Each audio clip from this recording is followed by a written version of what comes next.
This is, it seems like everything comes from dreams with me. And generally what I do in my studio practices, at a certain point, I will realize that I'm kind of spinning my wheels and I'm not being as productive, and maybe like the quality of the work that I'm doing isn't really meeting my standard. And so I'll shut everything down and I'll go to my bed and I'll lay in my bed and I'll plant a seed in my brain.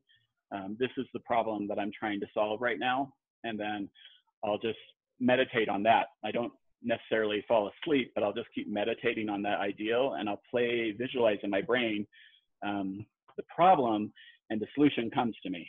So in the first week of the lockdown, I've been in lockdown since the middle of March because of issues with my indetectable status. My viral load has gone up. I'm no longer indetectable, just over the line. And so I have to be very careful right now. So I locked down a little bit earlier than most people. And I started tearing paper on my walls and everything. And then I created this larger square piece, which is now, hopefully this is visible because of the reflective quality of it. So this is looks good. 28 inches wide. I want to show you the back side of this as well. Oh, I forgot that camera is over here. Sorry about that, Leo. This is the back side of the paper, so you could see how that the richness of the colors kind of come through on the back side as well.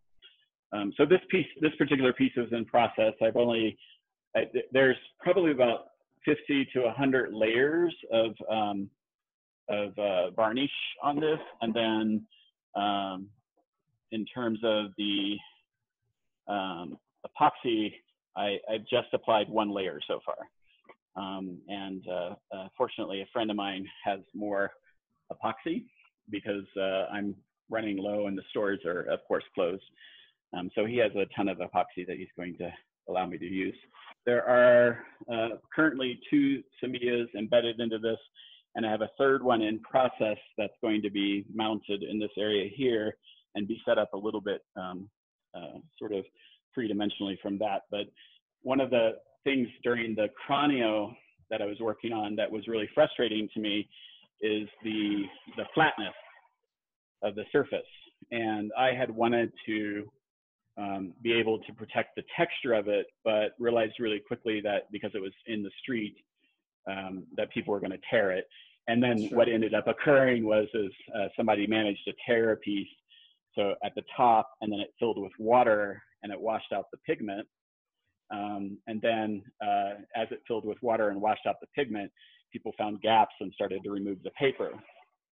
But the sort of strange part of that is that when I received the chronio back, I was able to remove the paper, and this is what it looks like with the pigment kind of washed out. Cool. That's the back side of the paper. I have integrated those back into the semillas that you had seen, and they're actually integrated. These are all pieces from that. So I've actually been taking some of those pieces from the chronio and recycling them into the other pieces, because